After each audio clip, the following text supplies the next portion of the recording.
right, what was Mel Gibson thinking when he was about to direct this movie?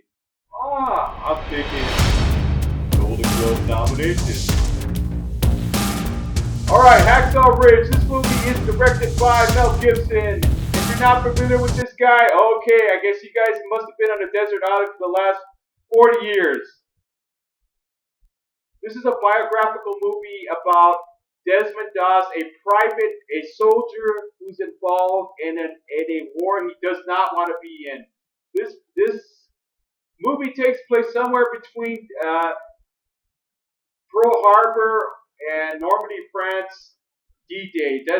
And so I'm not quite sure. It's probably around the end of World War II. It's a part a place known in Japan. It's kind of like a hill known as Hacksaw Ridge. It's about a hill known as Hacksaw Ridge. Okay, Desmond Doss is he. The movie starts off with he's kind of a little boy. He has an abusive father, but who's played by Hugo Weaving, who's done Lord of the Rings, and he fights his brother. He ends up almost killing him with a brick. And his father, who's been beating up his mother, he's kind of like a drunk. He's basically a douchebag. Okay, Hugo Weaving is playing a douchebag. I mean, how many people have a father just like that? I don't know.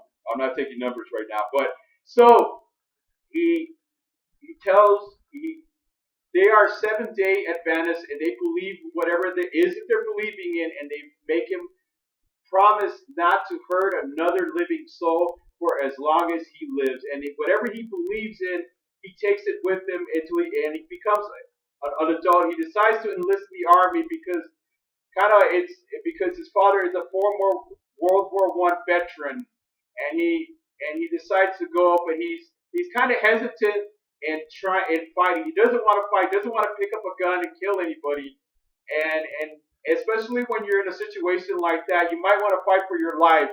And he's kind of like a pacifist as well. He's basically trying to get into a part of the military where he could be a doctor of medicine, where he can, whenever a soldier is wounded, he can attend to the soldier. And this movie is a biographical drama about the story of Desmond Doss, a winner of Congressional Medals of Honor for saving. I think at least he saved at least 15 or 14 soldiers. So he's just trying to avoid anything that has anything with conflict, and he ends up going to court, and his dad helps him to. He's going to get court martial for not listening and not willing to engage in combat. So his father comes and saves him from the court martial, and then of course he goes to war. And okay, just like the Passion of the Christ of Braveheart, this movie's very gory. Okay, I'm talking about Dawn of the Dead or Day of the Dead gory type. I'm talking about blood and guts, heads exploding, heads flying everywhere, limbs getting scattered everywhere. It's a straight up bloodbath. And this is something you come to expect from director Mel Gibson, who did those movies I just mentioned. So, and you already kind of knew when it was going to happen, but the way it takes place, it's just out of nowhere. They start patrolling, and then bam, there goes the bloodbath. The carnage starts to happen. Okay, the positives of this movie, the direction of this movie, the pacing of this movie is awesome. It's kind of movie that really engages you and really gets you into it. It doesn't bore you to death because there's a lot of talk. At least maybe like an hour, almost an hour and a half into the film where you actually see any action, but you already know going into this film what it's about. He's a guy that succeeds in becoming a doctor of medicine in the midst of the battle, and without actually throwing a single punch or using a gun, he saves at least 15 soldiers. And what I really loved about this movie is the way he stood by his religion. He stood by what he believed in, and he didn't care what the consequences were. And there's a lot of stand-up guys in this movie. You're not going to believe these are the kind of actors that you're used to seeing them, do the same role over and over again. I'm talking about Vince Vaughn. He plays a sergeant on this movie, and this is not the Vince Vaughn we've known and we've watched over the years, who plays the same guy over and over again. And Vince Vaughn is one of the standout guys. Sam Worthington's on this movie. Sam Worthington, the guy who killed Clash of the Titans, is on this movie, and I'm happy to say the guy is an actor. And, there's a lot of stand-up people, including Luke Brucey, who's on this week. Bracey, I'm sorry, Luke Bracey.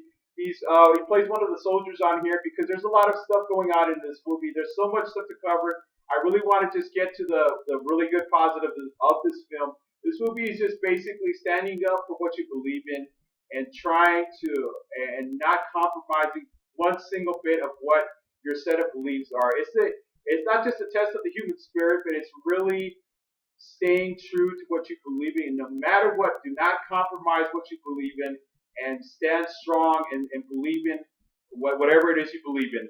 Okay, and I give this movie a 10 out of 10 because this movie was nominated for Best Actor, Best Film, Best Screenplay, Best Actor, Andrew Garfield. I'm going to get to him right now. And Best Supporting Actor, Hugo Weaving, who was phenomenal on this movie as usual. I don't think this guy could make a bad movie. I mean, act bad. It's just not in his vocabulary, not in his deep DNA. And Andrew Garfield, we all know a guy I've come to hate his acting anyways, because of atrocities like The Amazing Spider-Man. And this guy is coming out to be probably one of the best actors, new breed of actors I've seen for quite some time. And Hacksaw Ridge in the recent movie called Silence, I'm going to review that movie soon. You guys might want to watch that review because it's really good. Okay, and it really has your head scratching a little bit because this guy can act. Okay, he's got acting chops, he's got presence, he's got charisma, he's got emotion, he's got everything, all the positives, everything you need to be a fully functional actor and be the next Tom Hanks. I mean, if you took Andrew Garfield and you handed this script over to Tom Hanks, he probably would have killed in this movie.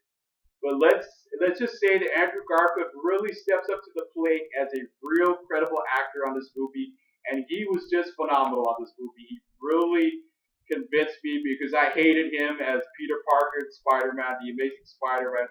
I thought he was horrible, but I was so wrong. I was so wrong about that. And okay, if you like this video, please comment on this video. Please subscribe to the FilmView Network. And please share, please press the like button, slam the the subscribe button, man, because I did. And let me just kind of mention before I sign up on this video, some of the standout people that are on this movie, including we got a lot of standout people in this movie. There's so many people in this movie, and it just really this movie almost has no negatives. I can't really find anything, just maybe the pacing. But the pacing is so, at the same time, it engages you, involves you in the action that happens, the tragedy that happens when they finally hit the hill of Hacksaw Ridge. That you're in. It's a Japanese. It's in Japan. Okay, so by the end of World War II, and near 1945, and so it really gives you a horrifying picture. And director Mel Gibson really delivers just a staggering film of a film. And this movie was #1 movie of 2016 in my list of best movies of 2016 in my other channel, Louis Balange's Film Cinema Reviews. So it's easy to see. If you have not seen Hacksaw Ridge, what in the world are you waiting for? Because this movie is awesome. You don't have to be a particular like a particular genre to like this movie, because this movie is just phenomenal. And I definitely gonna watch this movie again. All right, I'll see you guys real soon for the next review.